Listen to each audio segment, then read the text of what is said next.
Good morning. Welcome to your early morning intuitive guidance for this wonderful Monday. Hope you're all having a good day so far.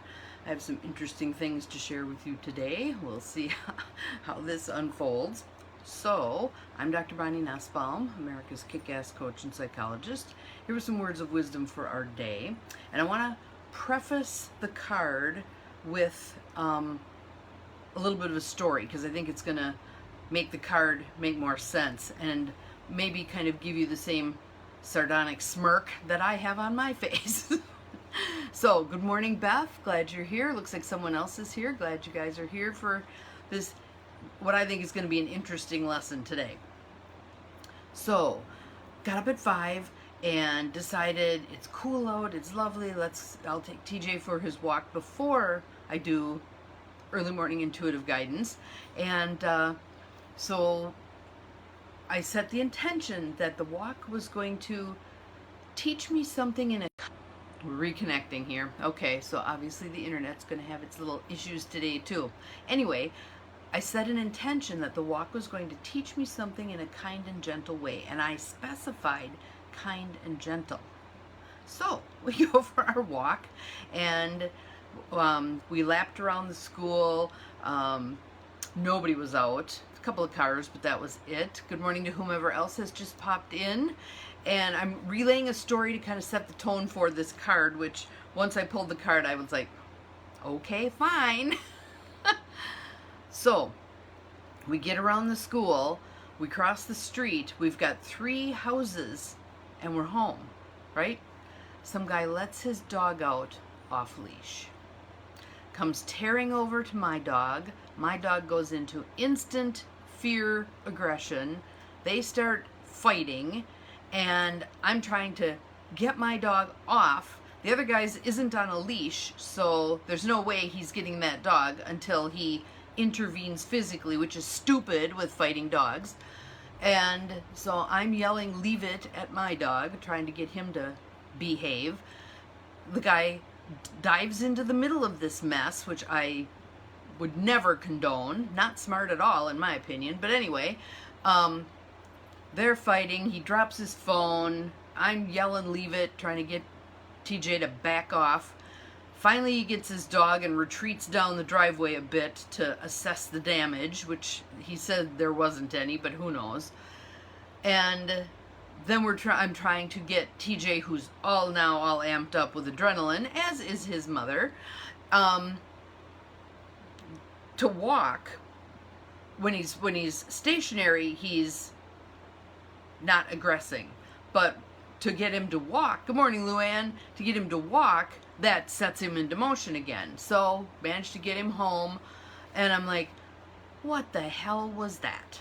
What the hell was that? First of all, if you have a dog, please put it on a leash, because your dog may be lovely. My dog is fear aggressive, and we're gonna have an issue if I'm walking past and your dog comes barreling up to my dog. So anyway, so I'm like, okay, Spirit, what the hell was that about? I said kinder and gentler. This didn't feel very kind and gentle. So then I pull today's card, which comes from the Nature Portals deck by Bruce and Carol Malner, and I hand-picked this deck because I'm like, I need something beautiful and calming and whatever at this point in time. I could probably run 10 miles with the adrenaline that's pumping. So here's our card for today.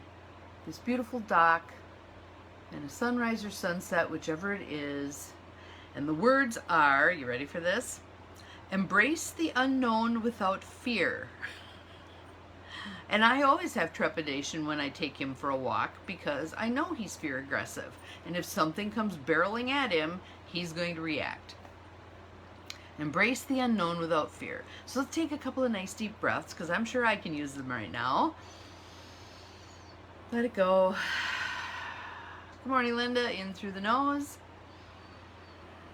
Out through the mouth. In through the nose. Out through the mouth. All right, just settling in a little bit. Let's see what this has to tell us. Embrace the unknown without fear. Living and working in man-made environments can make nature feel unnatural, maybe even a bit scary. Sometimes I think those man-made environments are kind of scary. But don't let your fear hold you back from exploring the wonders of the natural world or exploring your world in general. Don't let the fear hold you back. Stretch out of your comfort zone to do something new. Be as bold and daring as you can without becoming overly anxious. And we have tools, don't we? We can tap, we can breathe, we can do all kinds of things when we're feeling afraid. All right? Trust yourself, trust nature. I'm going to add another one in there. Trust life. Trust life. So that little fracas with the neighbor dog was divine unfolding. It happened for a reason. I think I meant to do some discernment about that edge I'm always on when I'm walking him. And it's not just about that. I could give you a list. I'm sure all of us could create a list of these are the things I'm uncomfortable with. These are the things I'm afraid of. Good morning, Cheryl. Glad you're here. Here is our card. Embrace the unknown without fear. So here's the quote, and I love this one, and this would be an excellent writing prompt. If you need something to write about today, this would be an amazing thing to write about. What would you do if you were not afraid? Martha Mangelsdorf. What would you do if you were not afraid? I'd love to have some of you put it in the feed. I'll tell you right now, one of the things I would do is I would walk him more often. I would walk him further. I would practice not being on edge when I'm walking him. There's the reason I walk him around the school, because it's an open area. I can see everything that's coming at us. I can control that environment a little more. There's a lady who walks to Great Pyrenees. When I see her out, we head the other direction.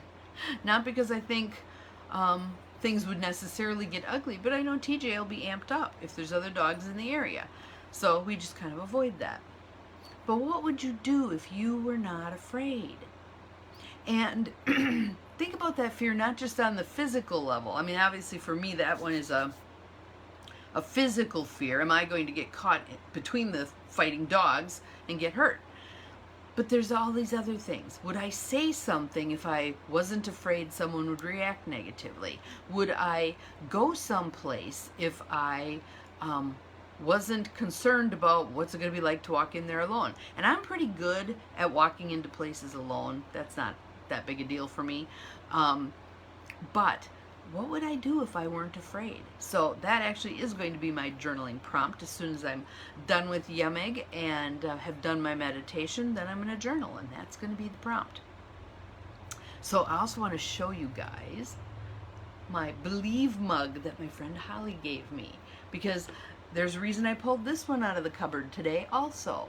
First of all, it matches my shirt, which I think is pretty awesome. But I think the believe part of things is really a focal point right now. Did all of you set some intentions with the eclipse yesterday? I think it was like 11 something last night, 11 or 12 midnight, I don't know. I did not see it. I know it occurred though, and we know there's a window of opportunity around eclipses where that energy. So if you didn't set any intentions yet, do so now. Do so now. Here's another opportunity to set some. Embrace the unknown without fear. What would I do if I were not afraid? What would I do if I were not afraid? What would you do if you were not afraid? That's a great question to ponder today. And when you come up with something, so I'm just going to make something up. I would ride a bike again. I haven't ridden a bike in years, but I would ride a bike again. Maybe take some small steps in that direction. Maybe you have a friend who has a bike. Maybe you can just go sit on the bike. Maybe you can go up and down the driveway a few times. Just do a little something headed in that direction. All right? What would I do if I was not afraid? All right? That's what we're thinking about today. Have an awesome day. See you again tomorrow. Remember, you're capable of far more than you think you are, including facing your fears and doing it anyway. Bye-bye.